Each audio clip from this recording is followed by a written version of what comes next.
NFL Week 14 came and went. We will review my picks that I had in Week 14, what I got right, what I got wrong. I am now 17, 9, and 1 on the season. I am still in the green. I got 2 out of the 3 correct on my picks this week. But let's go through my very first pick that I had, Titans at the Browns. I took the Browns minus 4.5. And my reasoning for that was the Titans, obviously not a great team. And statistically, they're about the same as the Raiders, and the Browns, comfortably beat the Raiders. So I thought it was going to be something similar in this situation. However, the Titans did have a smart game plan against the Browns, and it really was actually an advantage for Cam Ward. Cam Ward was, I believe, if I remember correctly, he's the most sacked quarterback in the league this season. So I looked at that. I saw Myles Garrett on the D line, and I said, "Uh-oh, things are not going to look good during that game." However, the Titans did very good to game plan around that. They really, you could tell they made an emphasis and game planned around this with Cam Ward, telling them, whatever you do, limit sacks, do not take them, especially against Myles Garrett and that D line for the Browns. So you saw that as well in the way this game was played. Lots of short passes, quick throws. Cam Ward really trying to avoid sacks at all costs. And that was actually an advantage, limiting those negative yards, negative plays, those big sacks. Play to the Titans' advantage, and they just over time, over the consistency of the game that they had offensively, and they were able to beat out the Browns there. On the other side of the ball, with Shadur Sanders, this was actually a great game by him. And this is something I kind of alluded to in my picks, that I said, this is a game where we can have a breakout game for Shadur Sanders. And this is exactly what it turned out to be. Reason being, Titans still not very good defensively. Shadur was able to take advantage of that. Again, do not underestimate this game. It was cold, it was rainy. Things happen when things are cold and rainy in football. A lot of great teams can crumble. You saw Shadur Sanders. He was level-headed. He was consistent with his plays. Whenever he threw an interception or made a bad play, he shook it off very quickly. That is a trait you really like to have in a quarterback, where they don't dwell on mistakes. They just go on to the next play. Shadur Sanders really, really has that locked down. And you saw some great throws from him, some explosive plays. And overall, this is the type of quarterback that you can develop and you can work around. Who knows if this is going to be the franchise quarterback going forward for the Browns, but for the rest of the season, and it's confirmed already, there should be no reason Sanders wouldn't be starting. So the way the Titans were able to win this game is they had great game designs, especially on the run. They were able to make explosive runs with the usage of motion to move the linebackers, move the defense in positions where they would be at a disadvantage, whether it be angled to tackle the running back. If you look at those explosive plays that the Titans had on those rush plays, you would see that they used motion. I believe it was every single time on those explosive plays. So that was something that I noticed, and they took advantage of that. Great game design, game plan by the Titans, and overall they got the W. The Browns O-line still needs some help. Jeffrey Simmons on the Titans D-line had a fantastic game. The turnovers and the block punt decided the game ultimately. But we'll see how things go for both teams. Really, the Titans, they were more consistent throughout the game. Some key moments in terms of turnovers really decided this game. But all in all, so, a little bit of hope, a glimmer, positive weekend for both teams, really, even though the Browns lost here. So what's next for the Titans? You need to keep developing Cam Ward. He has a little bit of a tendency of overthrowing, underthrowing receivers, especially when pressured. So work on that a little bit. And then on the Browns, you need to clean up some of that special team stuff. We do not want to see any more turnovers on the special teams for the Browns. And really just develop Shadur Sanders throughout the season. And, Myles Garrett is going to be there as well, trying to break that sack record. It's going to be great for the defensive side of the ball for the Browns. All right, next game. And this is one that I did get right. I chose the Steelers plus 5.5 at the Ravens. The reason I chose the Steelers here, a little bit of a recap on my picks, was because this is a divisional game. These games are always close, even if you think there's a gap between two teams. They tend to be closer because they have a lot of history together. They have a lot of homework against each other. They've game planned before, so they have a lot of that scar tissue against each other. And also, there is a reason why Tomlin is a 0500 or 500 team, right? Every single season, or just about that level, because they do not stay in dips long and they do not stay at peaks very long either. So they're like pretty consistent. So the Steelers, coming off of 2 losses, I did not expect them to just let them get themselves pushed over and by the Ravens here. I expected a fight, and this is exactly what happened. We saw a little bit of that game planning, especially on the offensive side with the Steelers, a little bit different than what they've been doing recently, in which they've been uber conservative and just doing the very short passes by Rodgers, a lot just past the line of scrimmage passes by Rodgers these last few games. And this game, he let it fly. We saw some explosive plays. It was great from the Steelers offensively. On the Ravens side of the ball, Lamar as well looked a little bit more like himself. He's using his legs a lot more. Sometimes he used his legs to create space for receivers behind and through it. Ultimately, at the end, the Steelers were able to get this done. There were some questionable ref calls that a lot of fans kind of identified with. Was that a catch by, I think it was likely in the end zone? I think it was. That would have been a touchdown. But at the end of the day, the Ravens had 2 chances at the end to win it, 2 drives, and they weren't able to do it. That is something that they have to change, especially if they want to win the division and make the playoffs this season. They need to be able to push the ball downfield in these critical situations. And also, there were some mistakes on the Ravens side with a lot of key drops as well that just stopped any momentum they were able to build.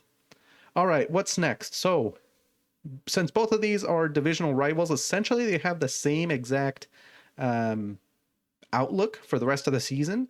The Steelers have better chances at making the playoffs at 70%.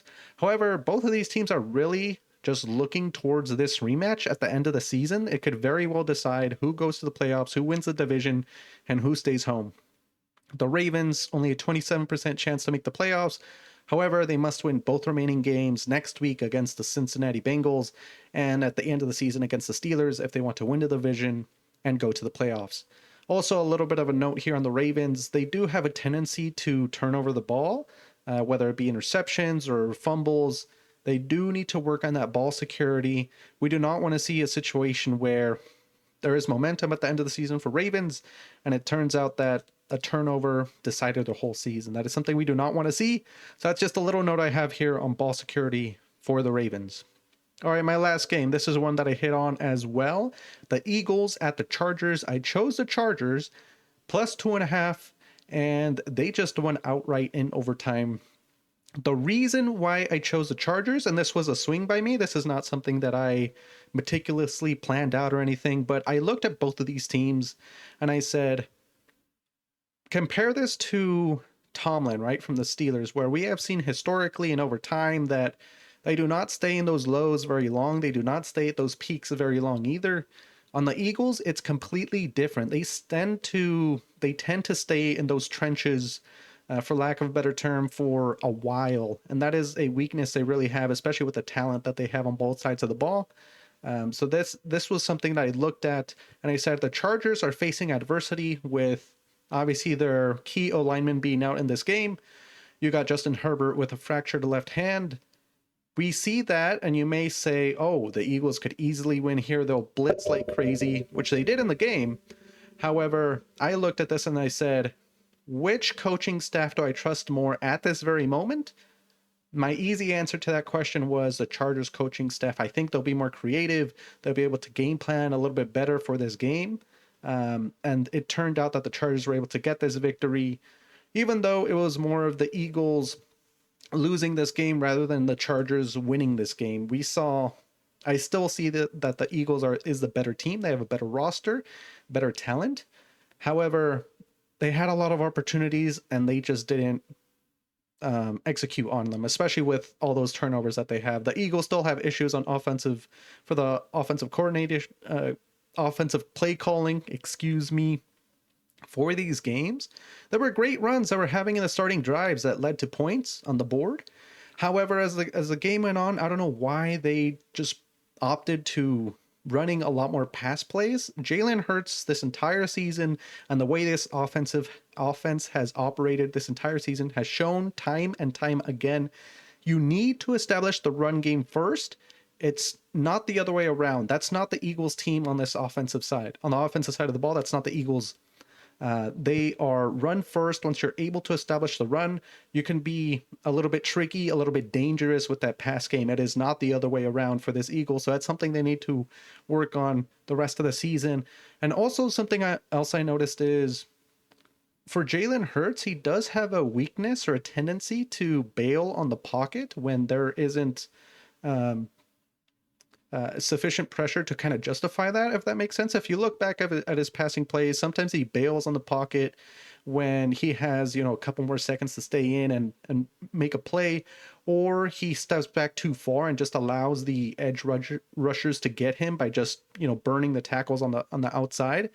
It's a little bit interesting. I think that is the one main thing the Eagles have to work with on Jalen Hurts, is a little bit on that pocket presence. Because if you think about it, if Jalen Hurts bails early on the play, as he's running, plays are developing and, finishing their routes. Those windows that you have to throw kind of go away as you're running. It makes the throw harder. And also it kind of eliminates some of those throws that you can make. If you're bailing to the left, some of the plays on the right hand side, you kind of disappear just because of the angle you have and you're running. Those throws become a lot tougher.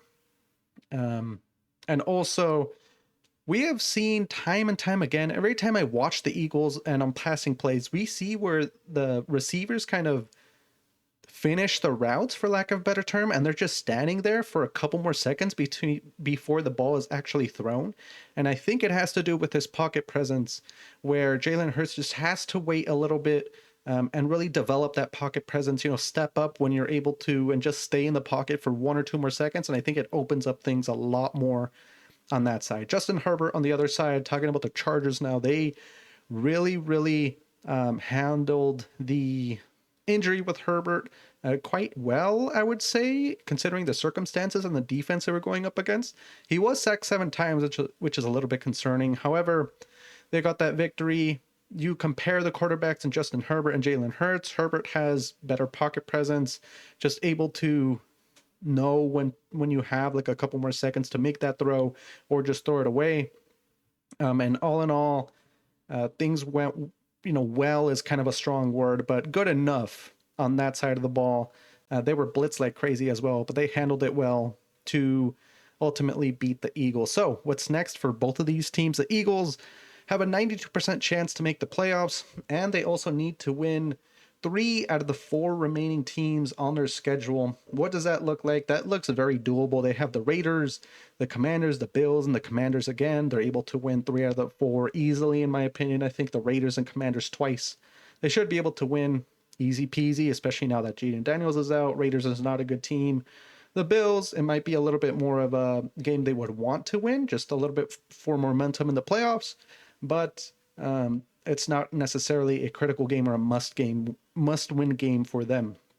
The Chargers, on the other hand, this is a little bit more tricky, and this is a team that can, down the stretch, actually fall out of playoff contention because they have a very tough schedule. These last 4 games that they have, right now they have a 78% chance to make the playoffs, but I cannot realistically say that they are able to win, even 2 of these last remaining 4 games. They have the Chiefs next, the Cowboys next, Texans, and the Broncos. Tough defenses with Texans and the Broncos to close out the season, especially with the O-line kind of injuries and injury with Justin Herbert. That's a little bit concerning on that side. Explosive offense in the Cowboys. You're going to have to be able to go down the field with your offense as well. And then the Chiefs, that should be a big game for both teams, because even though the Chiefs are basically out of the playoffs now, they still have something to kind of show the world and being able to beat the Chargers. That should be a pretty big game for both.